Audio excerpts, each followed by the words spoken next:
Any Good. cool new shoes you're psyched on? I don't know. There's so much. So right now you're seeing a lot of new innovation from the brand Nike, which I Mhm. traditionally don't like because they've always made kind of like crappy shoes, to be honest. But they're making some of the nicest, like most comfortable footwear options right now for both racing and training. So it's kind of cool to see what they've got coming out. I've been But testing the Puma Deviate for Podium Runner, and they are sweet. Like if you want to nice. run a fast race or like a good workout, that's the shoe. Hey, do you have a contact within Puma? No, I just Okay, have this thing where randomly road shoes show up at my house, and then I'm supposed to test them. But I nice. could find a contact if you needed That one. sounds like a dream. It's pretty sweet, except for occasionally I'll put a shoe on and I'm just like, oh God. Like I tried to run in like the newest Mizuno Wave Inspire just like on my like 30-minute shuffle. And I like made it 1 mile and I was like, this is hell. Okay, wait. What about the ultras? You didn't even make it out of the house. No, I can't handle ultras. I can't I either. choose life.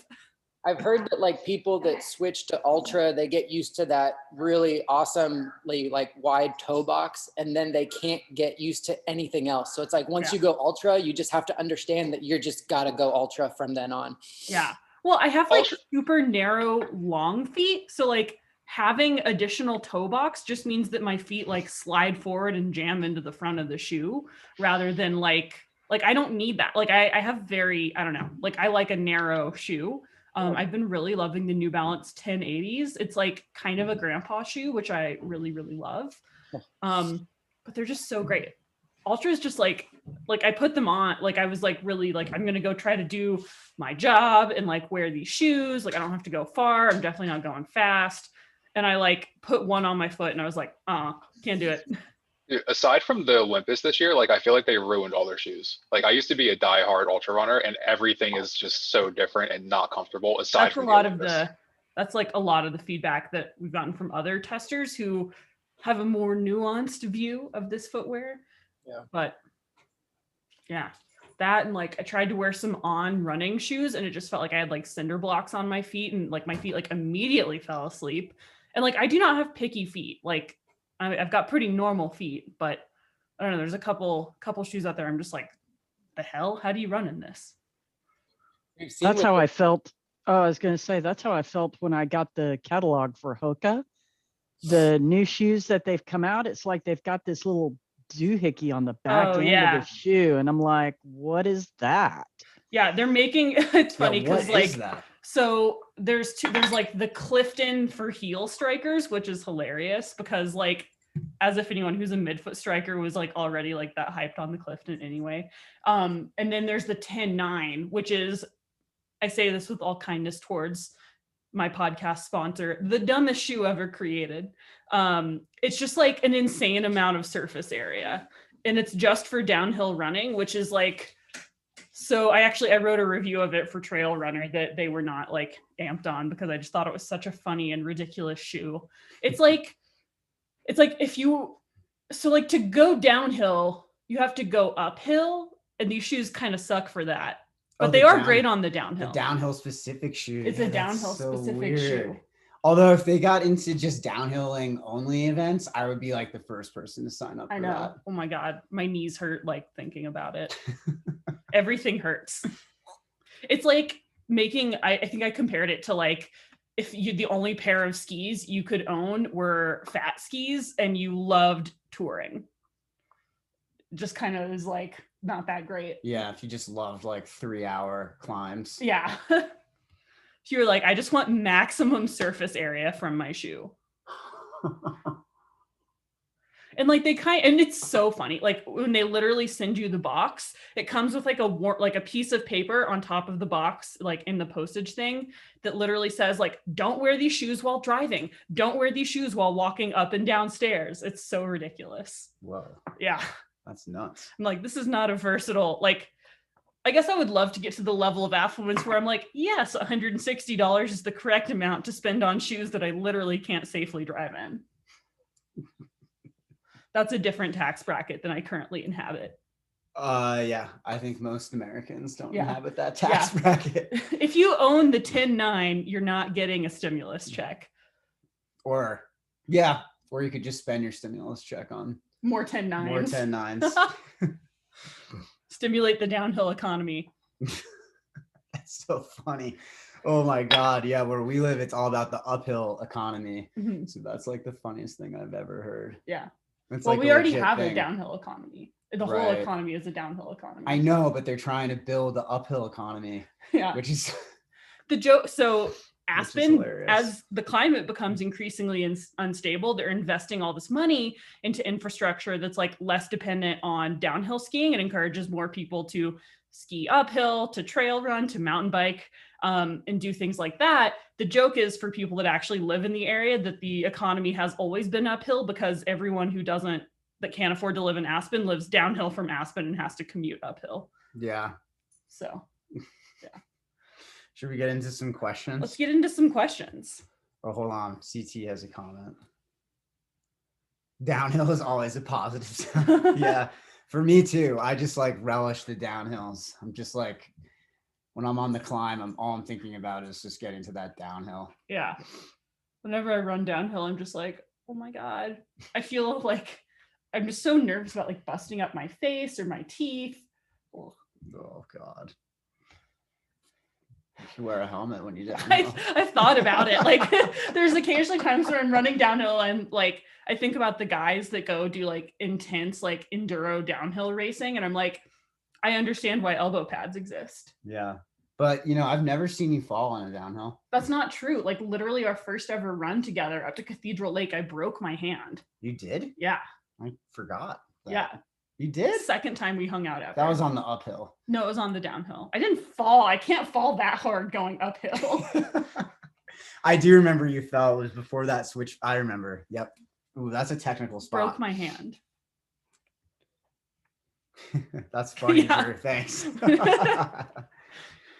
All right, let's get into some questions here. This is what everybody came for, not the chit chat. Okay, yeah. Well, let's just start off with a fun question. I like this question. I think everybody asks about it and wants to know, is there an advantage to dictating training based on time or based on miles? I think that it's highly individual. Yeah. Yeah. And And it super depends. And what I mean by that specifically is for ultra runners, sometimes time is important, right? Because your races are very long. But depending on the level of athlete, it can be more beneficial to use mileage. I think mileage is a much better control.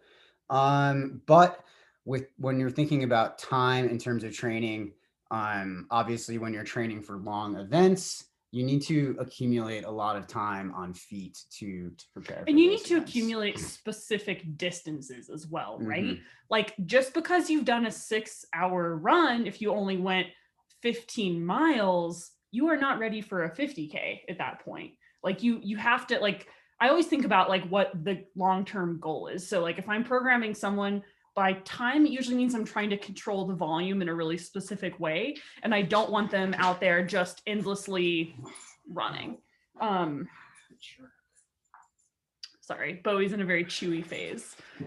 She's getting very good at like identifying things that absolutely ought not to be chewed on and finding them. Like my 2 non-moldy flasks that she was just destroying. Well, they're non-moldy. Right. And I don't want to drink out of the moldy ones. So like a lot of times I'll program people by mileage if we need to hit a certain amount of mileage for a race. For other people, I'll program them by time if I don't want them like out there running for too long or not long enough. Exactly. I think it's really important, especially with athletes who are, training for their first few ultras. They're building up their fitness.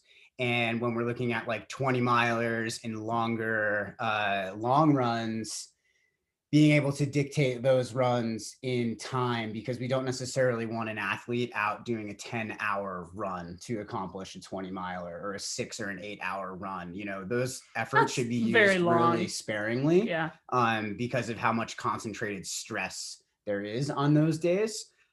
So, you know, in those cases, I would ask the athlete, you know, to do time-based run. And maybe so therefore also when they are, you know, doing a more mountainous adventure, if it's an athlete that's, you know, not as accustomed to running on steeper, more technical terrain, that's going to add a lot of time. So say you're trying to accomplish 16 or 18 or 20 miles in terrain like that. Coffee, sorry.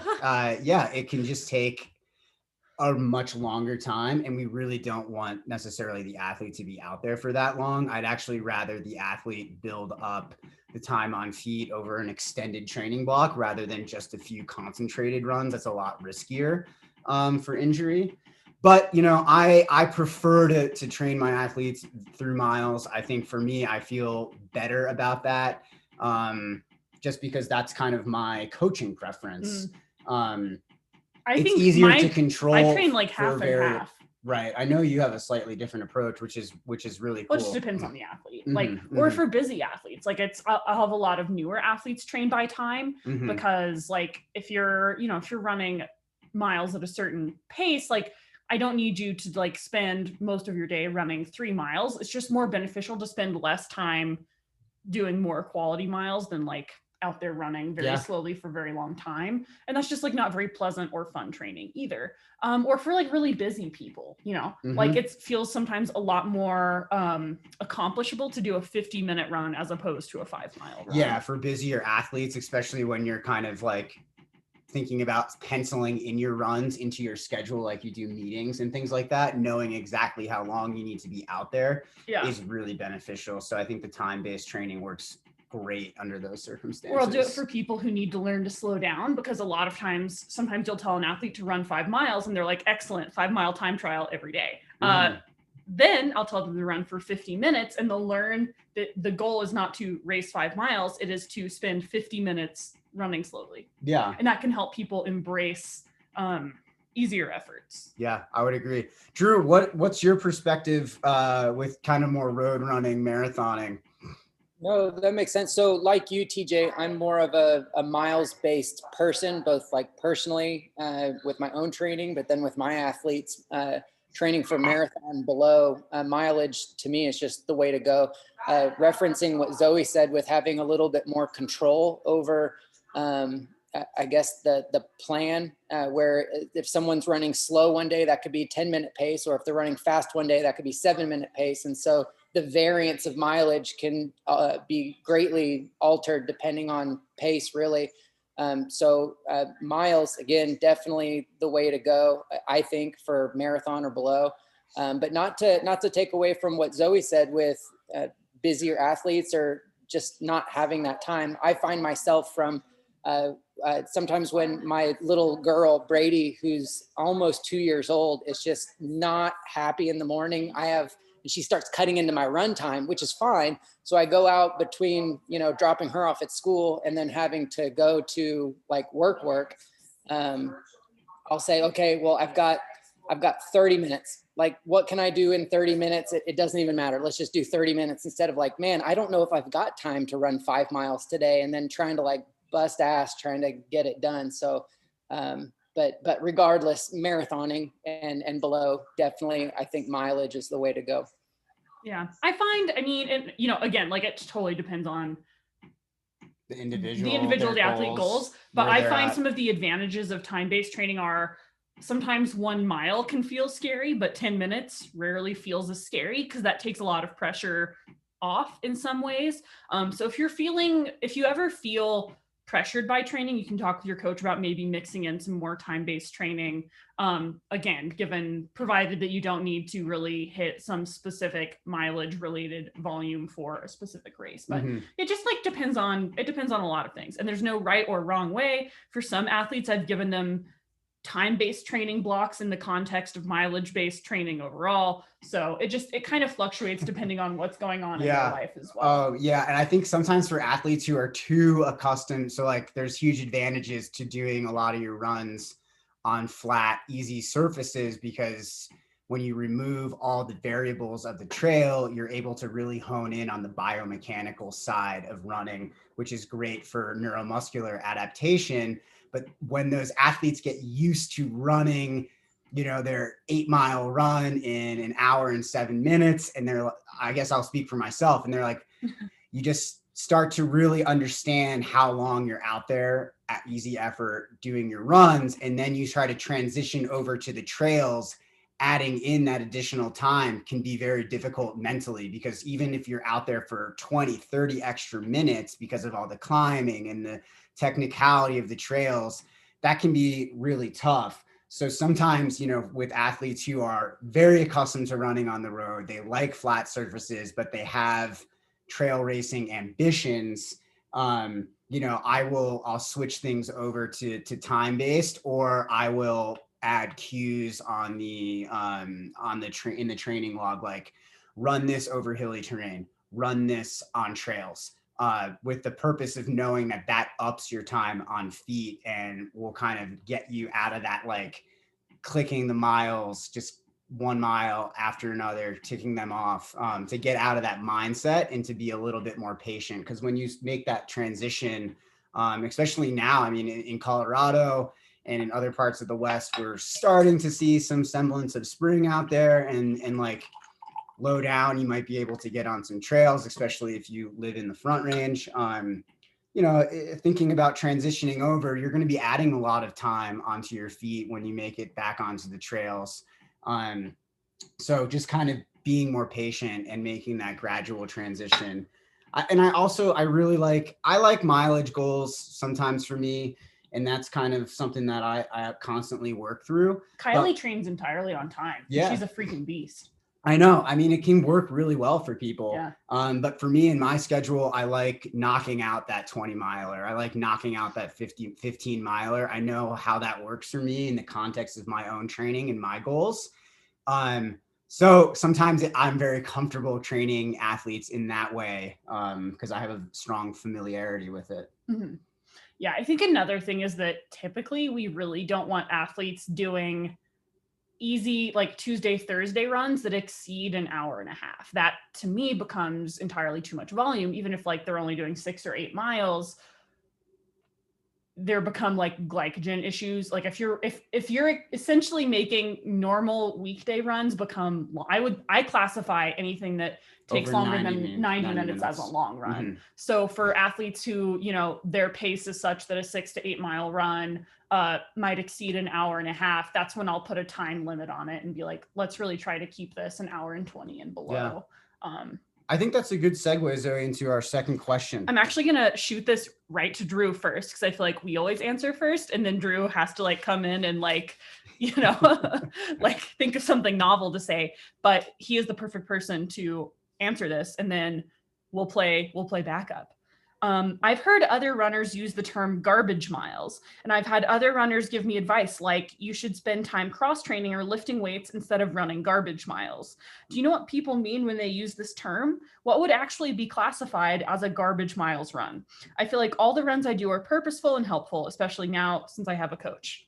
No, that's a really, really good question. That's a question that, I mean, all of us coaches, I'm sure, have gotten at one time or another and will continue to get. So garbage miles, when people refer to garbage miles, those are miles that that you might incorporate into your weekly training plan just to achieve maybe a certain like total number of miles at the end of the week.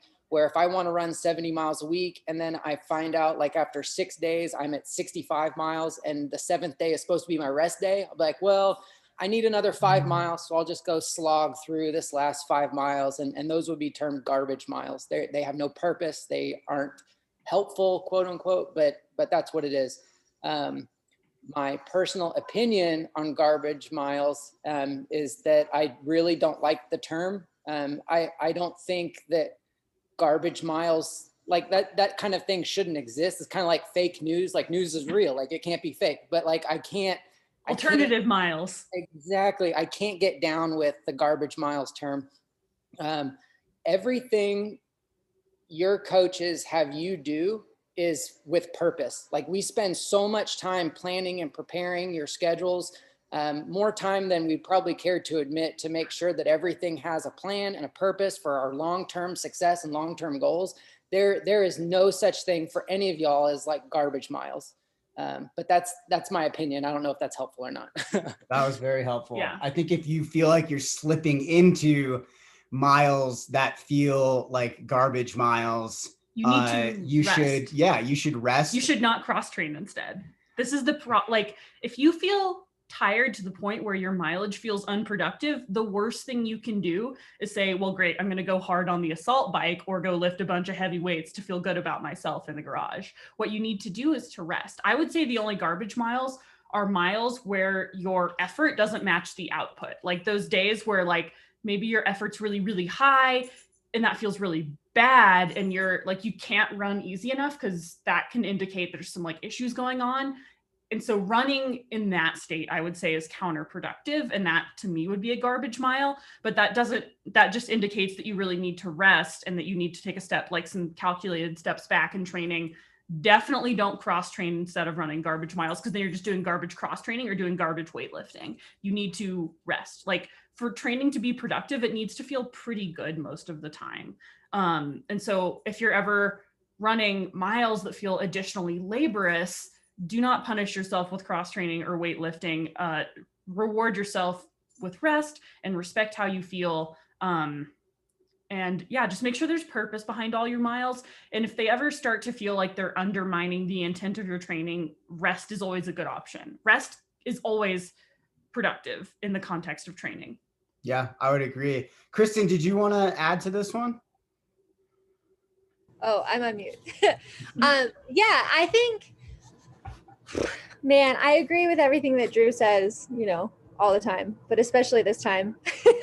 I think a lot of the time I refer to them as junk miles, which is the same. And it's definitely one of those things where if you catch yourself feeling unmotivated or feeling like running is a chore, like it's something you have to do versus something you get to do, it's time to reevaluate what you're doing, and it's time to take a surprise rest day, I think is one of the best ways to sort of get back on the right track. So yeah, if you ever feel like you're running junk miles, surprise rest day, which is, everyone loves those. So yeah. Mm-hmm. Absolutely. I think, I want to couch that in the context of if you're an athlete that typically feels very motivated and you have a day where you're struggling with motivation, it's really worth listening to that. However, if you're one of those athletes where you only ran on the days you felt motivated, you would run approximately 3 days a year, then you need to rely on something other than motivation to get you out the door. And we've written about this a lot. And there's generally a couple different types of athletes, like the person who never needs motivation, feels great like most of the time. And then occasionally you have that voice that's like running, really, I'm not excited about it today. Something, this is something TJ and I talk about a lot, is like, man, I'm really not feeling motivated to do my double or do my cross training. I should really listen to that and make sure I'm not pushing. On the other hand, for, people that are newer to training and struggle with consistency, you need to learn to not rely on that voice to get you out the door. You need to, not wait to feel good to get going, but get going and hope you feel good later. Yeah, great. I think you guys totally covered it. I guess my similar perspective, but through a slightly different lens, is athletes who are working through an injury. Sometimes you are pressing up against the point where the runs become unproductive because that thing that's nagging you is starting to bother you again.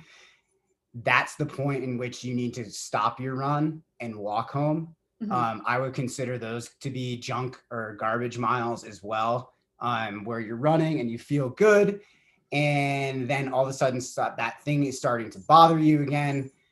That's the point where you should just call it. I don't like athletes to, struggle through those last couple miles because they feel like beholden to trying to get to that upper end of their mileage or the upper end of their, time prescribed volume for a run when they're coming back from injury. Your runs have to be productive. You should feel good on the majority of your runs. If you get to that point where you're tired, you're slogging, you can call it a day. The minimum prescribed volume for an athlete is completely acceptable always. There are sometimes points where it may not be enough and your coach will cue you in on that. But for the majority of the time, running to the point where you feel like you've given it a quality effort and then going home to rest productively, I think is important. And by productive rest, I mean resting while doing non-productive things, like complete rest. Anyways, maybe we should move on to our third question, which is a little bit about rest. Yeah, kind of. Kind of. This is a question that's very interesting. Do micro sleep breaks during long ultras help to avoid hallucinations? Is there an advantage to taking a sleep break out there? So I looked into this and there is no research on it. I would say it's highly specific on the individual. I also think we need to define terms. I feel that long ultra is a very loose term. Yes, extremely loose. I would say that do not sleep during a 100, no matter how much you want to. Hallucinations, not great, but it's fine. It's very normal. I would say that I would not sleep in order to prevent hallucinations. I would just try to be done with that event. I would rather you spend 20 minutes trying to get closer to the finish line than I'll take a nap and see if it goes away. Because if it doesn't go away, then you just wasted 20 minutes and you're still hallucinating and you're still not at the finish line. And that's not an excellent outcome. Cutoffs and you're stuff pushing like that. cutoffs. I would say that if you're regularly experiencing hallucinations during events, we need to have a talk about your goals and your mental health and why it's I've definitely experienced hallucinations during longer events. But at no point did I want to sleep in order to hold those off. Yeah, possibly, if you're running a 200 miler, some concentrated sleep breaks could be beneficial because we're talking about multi-day events. Yeah. And so, sleeping for maybe a handful of hours could help just with some general recovery while you're out there. And sleep deprivation obviously has a lot of side effects, right? These hallucinations happen as a result of just not feeling refreshed, not feeling recovered, hormonal disbalance, and all the things that are associated with poor sleep. But, getting that little bit of a break, it can really help to reset your system. I know, athletes have it's going to be a very gentle reset though. There's still a physiological crap storm occurring in your body. Of course. And I think that-that's, understood. Right. It has to be. We're talking about 200-mile effort. Sure. We shouldn't have disillusions when we're talking about, hundreds and 200-mile efforts. I don't want people viewing napping as a go-to approach. Yeah, I actually think the nap is a really poor choice in a 100-miler. If you feel that you need to nap, you need to reevaluate how you... Any substantial breaks is just going to make it much more difficult for you to want to continue the event. So the longer you wait at an aid station... Your muscles are going to... bad things are going to happen. You get stiff. You get cold. You get demotivated. You get cold. It's hard to warm back up. I think it's pretty rare. There's always going to be exceptions, right? Courtney has napped. Jim Walmsley took a 5-hour nap during UTMB that one time and still came in top 10 because he's Jim Walmsley. Jim Walmsley's not on our team. And so the approach that we recommend is different than that. And you should never look at outliers and how they run their races and think, yes, I am going to do that. Oh man, that is such a good point.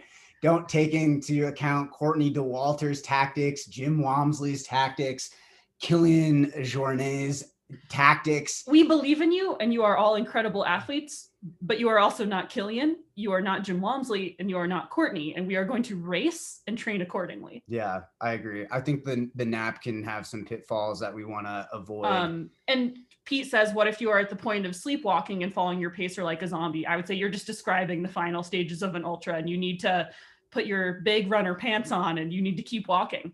Yeah, I've never run an ultra like 100 miler, but I've been there in ski mountaineering in long days, having that head nod, or just following the boot pack, and it's tough. Do anything You've else got besides to just napping would be my push advice. through that, because as soon as you stop and sleep, the Things chances, aren't going to improve. the chances of finishing are exponentially smaller. I would say have some caffeine. I would say, have your pacer engage with you and talk to you. Make sure that you're fueling really well and getting some good carbohydrates in, maybe something with a lot of maltodextrin so you can get like that sugar high right away. You've got to kind of fight that urge. Oh yeah. Lionel says he had a friend do the tour. So there's this crazy race called Tour de Géant. It is so bananas. That's a race that people nap during, but it also takes like mid packers finish in like a week. And that's just like a different ball game. And like, we're trying to give advice that's like more applicable to people doing 100s rather than like trying to circumnavigate the whole Alps. Though should or you run choose a 200-mile race, which we have had several people, 3 or 4 athletes do that. I'm training a couple people for 200s, but avoid napping if possible, because like that basically takes one existential crisis and can turn it into like 5. Yeah, I would agree. Okay, but also there's no research on this, so so that's mostly conjecture. Yeah. Oh man, I've had athletes kind of try various different training mechanisms to work through like those evening hours, like doing a training run overnight where they like worked all day and then they went out that night and did, their long run through the evening. And I think that sort of starts to push the junk miles a little bit and can be a bit risky. I don't really necessarily want athletes to be training under circumstances of poor sleep. There's so many different ways of doing this. I've had athletes go and do, a 15-mile run in the evening and then take like 2 or 3 hours nap. And then in the early morning hours, do another 15-miler. And I really haven't seen any performance, like race day performance benefit to that. Like we've never had an athlete be like, I'm so glad I did that long run when I was tired AF. Yeah. Because that really made the difference. Those athletes still end up going out on the race and really just having trouble working through the tiredness and the evening hours. And I think that's just an inevitable part of the race experience. Mm-hmm. And I think, you guys could correct me if I'm wrong, or if you've experienced something else, I'd love to hear about it. But in my coaching experience, I haven't seen any real benefit to that yet. I would, and because so much of our methodology relies on running economy, making running feel easier, practicing crappy running is not the linchpin of our running success. So that's like why we don't recommend like training with weight vests, running at night. Like I would say if you want to run in the dark a couple times on trail, on race similar terrain to boost your confidence, that can be fine. But you definitely I don't recommend people like wake up at 1 a.m. and do a run. Like no matter what, 1 a.m. during a 100 mile is going to be hard. And there is like nothing on earth you can do to make it not hard. If you need to like build your confidence by doing some running in the dark and like working with your gear and using a headlamp, that's one thing. Yeah, that's definitely critical. I would say that missing sleep and running when you're tired, the negative, like the risk benefit analysis is not great there. Like you're so much more likely to get injured, to have unproductive training, do all these things. And you're so less likely to come to your coach the day after your 100 and be like, yeah, that one run I did at 1 a.m. totally made the difference. I think that's where we kind of are on those things. Yeah. Chelsea says that hallucinations are more of an issue when you haven't fueled properly. That can definitely be a contributor. Yeah, for sure. Contributor. Absolutely. Might as well hedge your bets and eat a lot. Let's move on to this question here. How do I go about writing a realistic race plan? What questions should I ask myself? Yeah.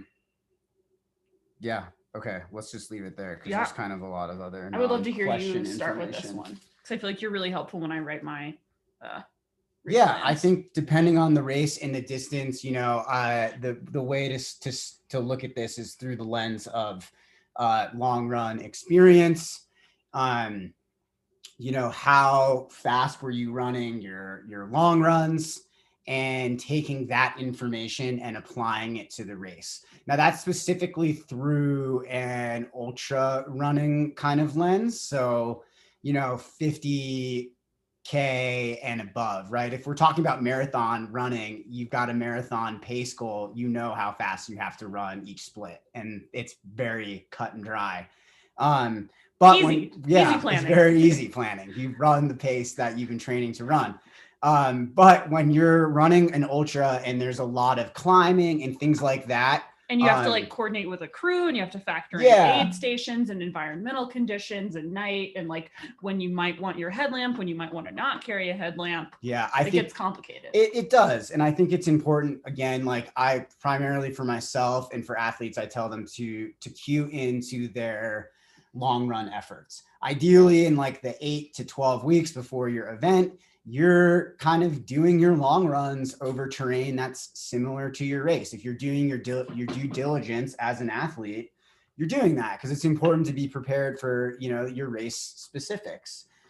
So that will give you a good indication, you know, like, and you can look on Strava and you can see how quickly you move through specific segments, and that'll give you an idea of how fast, you know, time wise. I also look at past race experiences too, to see, you know, how quickly I was moving over, you know, X type of terrain with this kind of climbing. And I get very general kind of windows of time. Yeah. And I have like my, if I'm racing well time, and then if I'm racing okay time, and then if I'm having like kind of, if I'm in a bit of trouble, having a tough day kind of time. And so I'll have that range. And I think when you're working with and coordinating a crew, it's really important to have that range, and then to add some extra time on either side of that, and be like, you never know what can happen out there. So there's going to be these like windows of like when I need you to be at point A. And the worst thing is when you tell somebody, you know, that the window is this and you arrive before it, and then you don't have crew support, or you arrive late and they've already gone or something. So get a better crew. Give yourself make sure they know that, like, if you have a Vision Quest kind of day, that you still need help. Support. Yeah. So I would recommend very general kind of times to coordinate with your crew, and to not get bogged down by the specifics. How realistic does it need to be? Not that realistic. It needs to be ballpark. It needs to be real flexible. Yeah, we're talking about ultra running where there are a lot of unforeseen challenges that are going to occur out there. Perhaps as the race goes on, you should account for some fatigue. And so it might take a little bit more time to go the distances you're going before, you know, keeping that into account, trying to adjust those expectations of yourself, and always making sure that when you're like building out your plan for your crew or for yourself, for your fueling, etc., and when you think you're going to need to get like that fueling refresh at an aid station, whatever it is, that you give yourself a buffer. Don't, you know, a lot of us like to, at least me, I like to run light in races. I don't bring nearly as much stuff as I should. And it always comes back to get me pack a little extra, have that emergency gel in there. You don't have make an it to emergency blanket. I always take an emergency blanket now. Like, I've like fully taken it on like 15-mile trail runs, like just in carb now. I'm like, I'm not doing that shit again. Like, that was awful. Actually, we ran the canyon this weekend, and I brought an emergency blanket with me for the 16 miles, you know, just in case. That way you have it. Like, you never know. Yeah. I mean, like, I wouldn't, you know, I can be a bit of an overpacker, and I definitely, like, on my trail runs, used to be like, well, maybe I'll bring a little puffy. And like, that's a bit overkill. Like, bring a shell, maybe bring gloves, bring extra food for sure. Cause like, especially like, even if you're not like totally on board living that gel life, you know what, if it like worst comes to worst and like all you have is like a salted watermelon gel, that's like going to be so much better than if you're bonking, you're out in the middle of nowhere. Like just always bring extra food. It's like, don't be like, oh, I saved 8 grams. Bring extra food. Just do it. That always backfires on me because, you know, I think it's important actually, you know, if you want in making a specific plan too, you've got to account for the fact that at the latter stages of the race, it's often much hotter. So you need that, like, at least me, I need like a third flask to get through that and not be dehydrated. I need an extra gel because it's hot and I have to slow down when it's hot. Mm-hmm. And I always forget to note that. And like every time that I go and do a race, I'm like, I'll be fine. I will drink more at an aid station and I'll be too wrapped up in competing and trying to perform to my best that I'll forget about like drinking down an extra flask before I leave the aid station.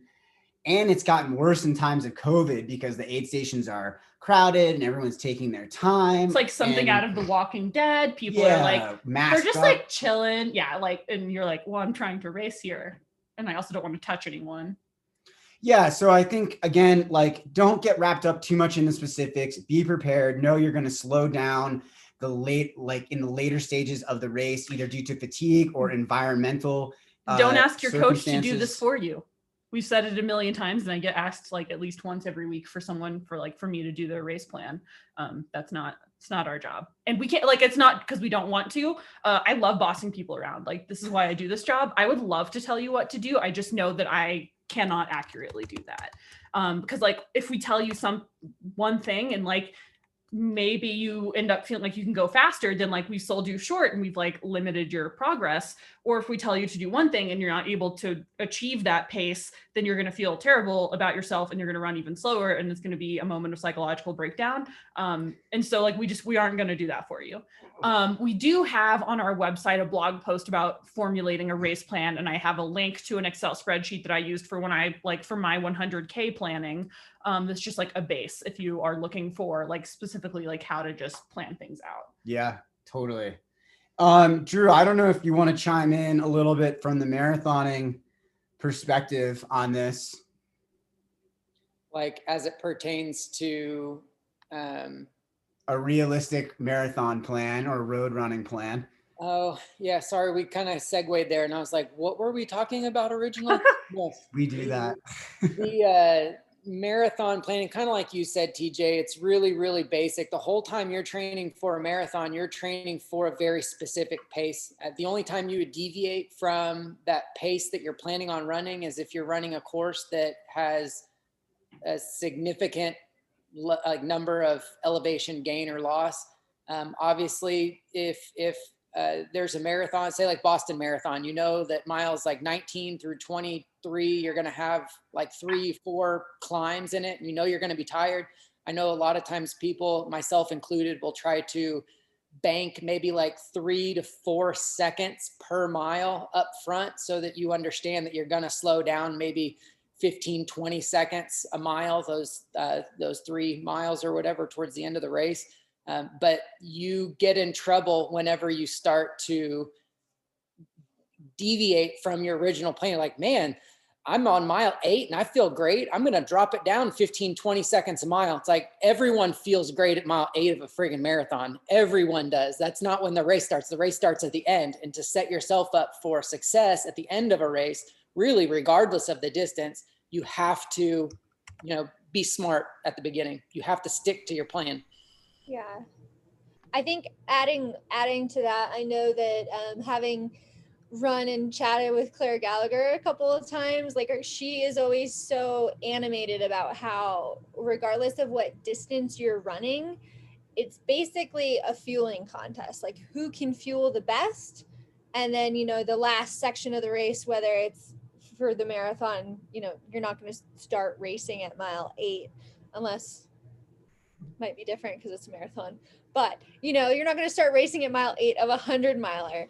And so like for Claire, she's like, it's basically a food eating contest until the last fifth of the race, so you race the last 20 miles or you race. I say it's a 50K with a 70-mile warm up. Exactly. And so I think that, I think that fueling is, man, you know, and I think TJ's mentioned this before, where it's like the racers who fuel well within the first 3 hours of a longer ultra usually end up doing better than a lot of the others. And doing better is subjective because, you know, like you feel better than the other people, and you don't bonk, you don't DNF, you don't, you know. And I think it's just so important to fuel well. And It's practice fueling.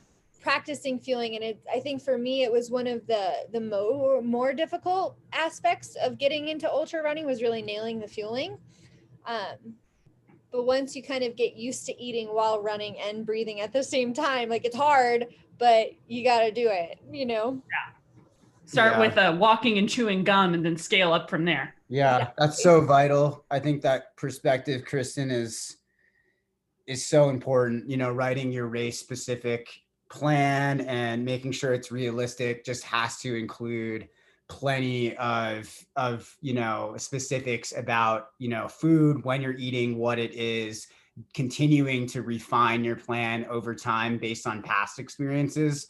I think a lot of athletes overlook electrolyte balance. They get really wrapped up in like being able to eat a ton of different foods, and then they end up still having a tough day because they missed out on sodium intake and didn't realize it was going to be hot and things like that.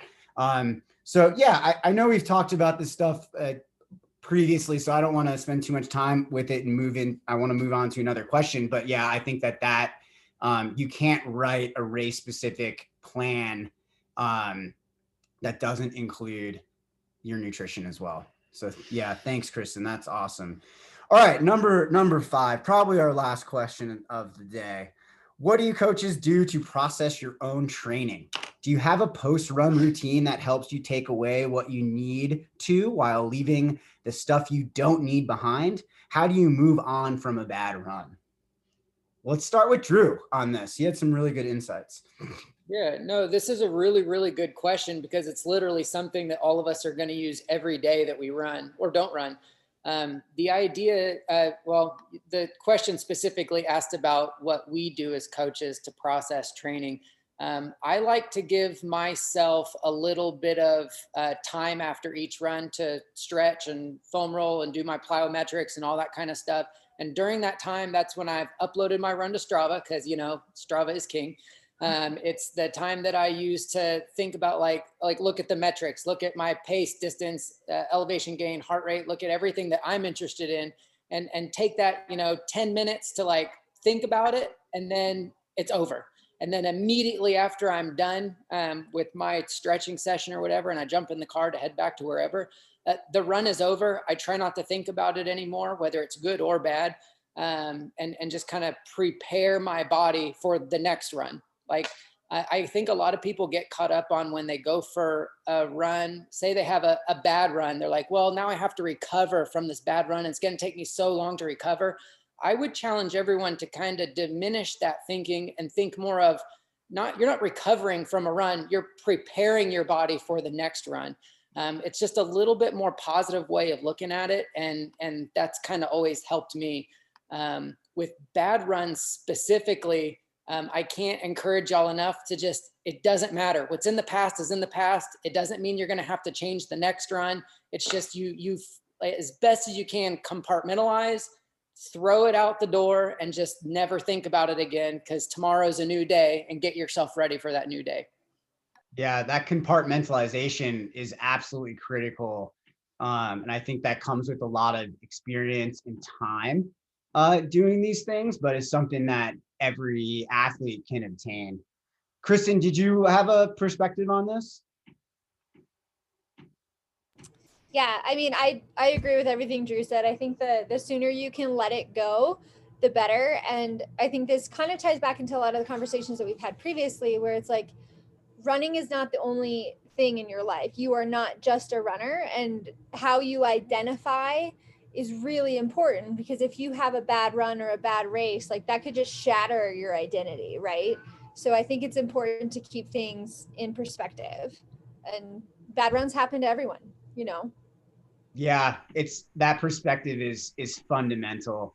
And I I like to, for my athletes is I try to have athletes try to externalize maybe some of the frustration or disappointment from a bad run. But over time, I like them to segue away from that to a place where they're better able to just let it go and not need to externalize as much because they're not putting as much assigned value on that individual run. And I feel like that's a place where I'm at with my individual training is that I no longer look at each run through the lens of this has the utmost importance. It needs to be on a pedestal.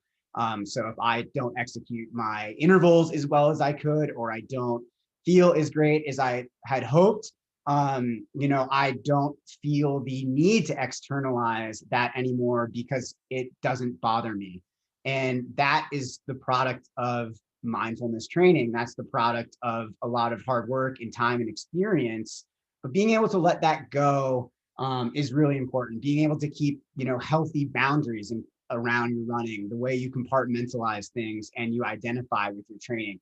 Like whether you had a good run or a bad run, that is very subjective. In my mind, there are no bad runs. Every run that you do, you stack a brick in your wall, you are building your foundation, you're moving towards your goals. Even if the run didn't feel great, you still ran, you were consistent. All of that over time accumulates to, successes as a runner, whether those successes are, better training gains, more fitness, finishing a race that you were really stoked on. Every run really works to your advantage, whether or not it feels the best. And I think it's important not to try to compare one run or one workout to another. A lot happens during the day. A lot can contribute. There are many variables that can contribute to how good your runs feel. Was I caffeinated? Was I not? Did I sleep well? Did I not sleep well? Did I just have an argument with a partner? Did I have work stress? Did I eat enough today? When did I have my last fuel before this effort? Did I have a workout yesterday? Was yesterday my rest day? There are so many variables that you have to almost sometimes just give up the need to control all of that, go out and do your run, let kind of the chips fall as they may, so to speak, say, I stacked my bricks, and then you move on. I think it's good to have a little bit of a decompressing routine, kind of in the way that Drew described, where, you go home, you do a little bit of your strength work, your phone rolling, you're waiting for that Strava to upload. You've kind of worked through the run a little bit in your mind. If there were some takeaways, you take them with you for the next run to be applied to make the next run better. The things that you can't, that won't contribute to a better run the next time, like negative self-talk, any kind of thoughts that are negative, right? Not positive. We'll leave those behind. We'll write in our training log. I'll go in, I'll tell my coach how it happened, how it went. And then, I'm ready for the next day. And I really like the reframing, where it's not like I'm not recovering from a run. I'm preparing for the next one. That's so awesome. Yeah. I think about Ted Lasso quoting Walt Whitman and saying, be curious, not judgmental. If you had a bad day, maybe ask questions like, did I have enough sleep? How was my recovery? How was my fueling? Not like, oh, I had a bad run, ergo I'm a bad runner and I'm going to engage in some really negative self-talk and spiral. No one has ever negative self-talked their way to greatness. Whenever you ask people who've done amazing things, like, how did you achieve this? They're never like, yeah, I was really hard on myself and I punished myself and I talked down to myself. And if they say that, then they're dumb. David Goggins. He's the only person I feel like that's his thing. David Goggins, call out. Negative self-talk his way into a bunch of audiobook deals or whatever. I hope he doesn't listen to our podcast. Yeah, David Goggins, I'm calling you out. If you're one of the 40 people that regularly streams our podcast. 75 subscribers right now on YouTube. We're crushing it. We have dozens of subscribers. Oh my God. Occasionally we'll get people who aren't on the team that listen, and I'm like, how do you have any context for this? Like, we don't even introduce ourselves. What these people are literally doing is listening to a podcast where 4 people talk to each other and at no point introduce themselves. That is amazing to me. I think about that all the time. Anyway, be curious, not judgmental. And like, it's just one data point. And the longer you train, the more you're like, oh, like getting anywhere is just like, it's like the scatter point. And like, some days are great and some days are bad, but they're going to trend upwards over time if you're just brave enough to, you know, start stacking those bricks, start collecting those grains of sand. Yeah. Some grains of sand are going to suck and some are going to be awesome, but they all go into the castle. Right. Like this week for our runs, they were like not very great. They didn't, we every day we're like, oh, these runs, I feel like I'm on the training plateau right now. Like nothing's feeling good. Maybe I'm not recovering well. What's the deal? And then yesterday you finally had a great, and you know, like we both had like the last half of our runs yesterday. We're like, oh yeah, finally found that like stride, you know. On or like I had a terrible workout, but then I did a double and the double felt great. And like, you know, I think, and I was kind of on the fence about the double because I never want to do a second run if it's going to feel counterproductive for my training. But I was like, what the heck? Like if I do 10 minutes and it feels as bad or worse as my workout, then I'm just going to walk at home. But it felt really great. And so it was really productive. You know, so you don't want to force it, but you also want to like give each run the opportunity to be its own thing. Yeah. And if you're still thinking about like that workout that didn't feel good, your chances of that next run feeling good are diminished exponentially. Like you really need to be in the present moment during these runs. I would recommend that everybody starts a mindfulness and meditation routine. I think it is vital for athletes to train yourselves mentally, be able to work on things like letting go. It'll also bleed into other areas of your life where there are challenges, helps you to compartmentalize so you can focus on the task at hand and all of these other things. I'll go on and on about it because I think it's so important. I think about it a lot, like in terms of my own writing too. Like sometimes I'm going to write something awesome. Sometimes I'm going to write something that just like totally sucks. But what's super important is that I just keep writing and developing that body of work and hoping that it trends upwards over time. But it's only going to trend upward if you're like brave enough to give yourself the opportunity to write something that sucks. Right. You know, even after maybe having a few days that didn't feel that good too. And just having the courage and the self-belief to say, you know, I'm not seeing the results right now, but I know that this work is going to lead me where I want to go. Yeah. That self-belief, I think, is just a cornerstone of this process and something that, you know, we should all be continuing to try to build, you know. And to quote Ted Lasso again, because we have a 3 Ted Lasso quota per episode now, be a goldfish. Be a goldfish. Be a goldfish. I love that. Yeah. And what does that mean? Just, you have a 10-second memory span. It's the best. 10 seconds after your run is done, you're like, all right, on to the next thing. Yeah. What did I do 10 seconds ago? I already forgot it. I want to be like Bowie because she'll just like do something awful. Destroy the house. She'll destroy the house. And then by the time we're like, Bowie, she's like, did I do something awesome? That's how I want to be. I want to be able to like go out, have a terrible run, and then 10 seconds later be like, do I get a treat now? It was like a good girl. All right, guys. I hope everybody has a great weekend. Thanks for tuning in. We have a winter storm warning here in the Pitkin County area. It should be a really fun, interesting weekend, guys. Go run in some tire tracks. Yeah, we have snow in Sedona too. So if you're in a warmer place, have fun. Be safe. Yeah. And for like, you know, there just like a word on winter training. If it snows 8 feet, no pressure to run, by the way. Like cross train, bike, nap, Rest, you know, like Netflix, for some people, watch obviously, all of Ted Lasso. Watch all of Ted Lasso. That is actually what you have to do. It takes like the same amount. It's not that, it's like 10-30-minute episodes. It's a long run. I'm pretty sure the first time we watched it, we knocked it all out on a Saturday. Yeah, heck yeah. That show is the best. All right, guys, take care. Have a great weekend. Stay warm. Bye. Woo. Thanks for tuning in.